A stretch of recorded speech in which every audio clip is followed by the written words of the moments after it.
पिछले 11 दिन से चल रहे किसान आंदोलन के बीच केंद्र सरकार ने 4 ऐसे बड़े फैसले लिए हैं जो किसानों के लिए बहुत ही महत्वपूर्ण हैं। तो आइए देखते हैं दोस्तों एक एक करके चारों बड़े फैसले कि केंद्र की नरेंद्र मोदी सरकार ने किसानों को क्या बड़े तोहफे दिए हैं। सबसे पहले बात करें आज के किसान आंदोलन के लेटेस्ट अपडेट की, तो दोस्तों आज भी किसान आंदोलन में भारी हंगामा हुआ। 3 पुलिस वालों की मौत हो गई, 30 जख्मी हो गए, एक को ब्रेन हेमरेज हुआ। किसान आंदोलन पर पुलिस ने अब तक ये अपडेट दिया। आपको पता होगा किसान आंदोलन के दौरान 21 साल के एक किसान की मौत हुई थी अभी 2-3 दिन पहले। उसके बाद आज संयुक्त किसान मोर्चा ने काला दिवस मनाया। किसान आंदोलन का आज 11वां दिन है और ब्लैक डे के रूप में मनाया आज किसानों ने इस दिन को। देखिए अभी हरियाणा में किसानों और पुलिस के बीच टकराव हो गया। खनौरी बॉर्डर जाने से रोकने पर पथराव हुआ, लाठीचार्ज और तोड़फोड़ भी हुई, आंसू गैस के गोले दागे गए, 2 डीएसपी और एसएचओ भी घायल हो गए। ये अभी का लेटेस्ट अपडेट बता रहा हूँ आपको। खनौरी बॉर्डर पर एक और किसान की भी आज मौत हो गई। कुछ दिन पहले बेटे की शादी की थी, उसके बाद गाँव में मातम समझ गया। ये किसान आंदोलन में उन किसान की तस्वीर भी आप देख सकते हैं। खबर है कि किसान नेताओं के खिलाफ एनएसए का आदेश देकर हरियाणा सरकार भी पलट गई, कहा कि शांतिपूर्वक करें प्रदर्शन। किसान भाई लोग अभी दिल्ली से कितना दूर है तो ये आप नक्शे में देख सकते हैं दोस्तों। ये सिंगू बॉर्डर रहा दिल्ली बॉर्डर के अटैच में ही, और ये हरियाणा राज्य का मैप है जो अलग अलग राज्यों से राजस्थान, पंजाब, उत्तर प्रदेश, हिमाचल प्रदेश और दिल्ली की सीमाओं से लगता है। इधर शंभू बॉर्डर, खनौरी बॉर्डर और डबवाली बॉर्डर ये किधर आ रही है। अभी खनौरी बॉर्डर पर हंगामा हुआ, मैंने आपको बताया। इधर सिंगू बॉर्डर और टीकरी बॉर्डर है। तो किसान भाई लोग सिंगू बॉर्डर को पार करके दिल्ली जाना चाहते हैं और सरकार इन्हें यही रोक रही है। बहरहाल अभी किसान आंदोलन के बीच मोदी सरकार के कुछ बड़े फैसले देखिए। एक तो गन्ना की खरीद कीमत में 8% की बढ़ोतरी की घोषणा कर दी है। केंद्रीय कैबिनेट की बैठक हुई और इसमें मोदी सरकार ने गन्ना किसानों को बड़ी सौगात देते हुए खरीद मूल्य में इजाफा यानी कि बढ़ोतरी का ऐलान किया है। कैबिनेट बैठक में किसानों के लिए फैसला लिया गया।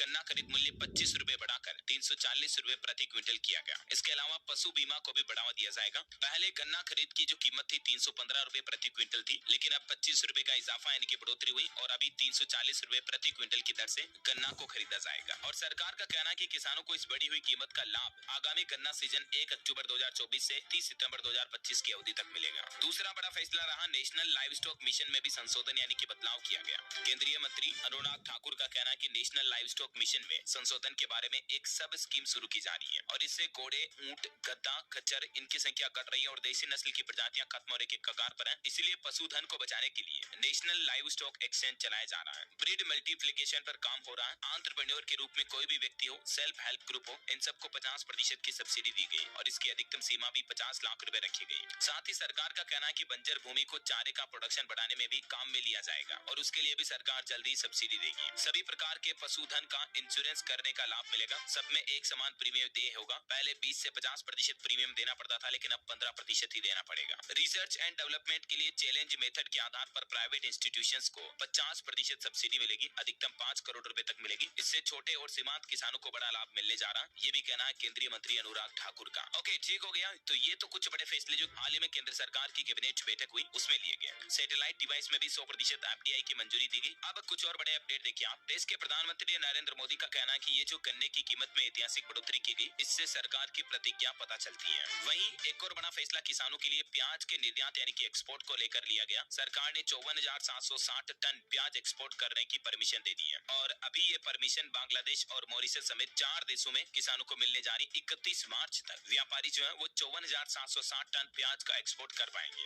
किन किन देशों में ये देख सकते हैं आप। प्रेस ट्रस्ट ऑफ इंडिया का ट्वीट भी, बांग्लादेश, मॉरिशस, बहरीन और भूटान, इन देशों में 54,760 टन ऑफ ऑनियन एक्सपोर्ट यानी कि प्याज के निर्यात की अनुमति किसानों को दी गई है। किस किस देश को कितने टन की अनुमति एक्सपोर्ट की, जिसकी डिटेल भी आप देख सकते हैं। चलिए अगला अपडेट देखिए दोस्तों। उत्तर प्रदेश नोएडा में किसानों की मांगों पर एक्शन में आई योगी सरकार। समाधान के लिए एक कमेटी बनाई गई है और 1 महीने में रिपोर्ट तलब की जाएगी इस कमेटी के द्वारा। मुख्यमंत्री योगी आदित्यनाथ ने किसानों की समस्याएं सुलझाने के लिए ये बड़ा कदम उठाया है। 3 सदस्यीय एक कमेटी का गठन किया है। सीएम योगी आदित्यनाथ के निर्देश पर प्रदेश सरकार ने ये बड़ा फैसला लिया है। जनपद के करीब 150 गाँव के किसानों की समस्याओं के समाधान के लिए उत्तर प्रदेश के राजस्व परिषद के अध्यक्ष की अध्यक्षता में एक 3 सदस्यीय उच्च स्तरीय कमेटी बनाई गई है और ये कमेटी उत्तर प्रदेश के नोएडा, ग्रेटर नोएडा और यमुना औद्योगिक विकास प्राधिकरण के क्षेत्र में किसानों की लंबित मांगों के समाधान का तरीका सुझाएगी सरकार को, मतलब है ना। और समिति 1 महीने के अंदर अंदर उत्तर प्रदेश सरकार को अपनी रिपोर्ट भी सौंपेगी कि किसानों की समस्याएं सुलझाने के लिए समिति ने क्या क्या एक्शन लिए, क्या क्या नया प्लान बनाया है। सिंपल। वहीं योगी सरकार का कहना है कि यूपी में अब तक इसी साल 1,10,000 से भी ज्यादा किसानों को क्रेडिट कार्ड बांटे गए और योगी सरकार किसान क्रेडिट कार्ड को और आगे बढ़ाने के लिए उत्तर प्रदेश के सभी 75 जिलों में एक नया एक्शन प्लान भी बनाए, क्योंकि अभी बेमौसम बारिश की वजह से भी किसानों की फसलों को भारी नुकसान हुआ। सरसों की फली फूट गई, गेहूं और जौ की फसल भी आड़ी बीच गई। ये तस्वीरों में देखकर आप अंदाजा लगा सकते हैं कि खेतों में फसलें किस तरह से बर्बाद हो रही हैं। तो अब मुख्यमंत्री मुख्यमंत्री योगी आदित्यनाथ ने ये भी निर्देश जारी किया है, बारिश और ओलावृष्टि से प्रभावित किसानों की लोगों की तत्परता से मदद करें अधिकारीगण। और मुख्यमंत्री योगी आदित्यनाथ ने बारिश और ओलावृष्टि को लेकर सभी अधिकारियों को निर्देश दिया और कहा कि किसानों को तुरंत सहायता मिले, तुरंत किसानों को हुए उनकी फसल के नुकसान का मुआवजा जारी किया जाए, ऐसा मतलब। और प्याज एक्सपोर्ट के अलावा किसान भाई लोगों के लिए केंद्र सरकार ने मटर को लेकर भी एक बड़ा फैसला लिया। देखिए आप, पीले मटर के शुल्क मुक्त आयात की समय सीमा अप्रैल 2024 तक बढ़ा दी है। अब सरकार ने ये फैसला क्यों लिया? तो सरकार ने देश में दालों की कीमतों को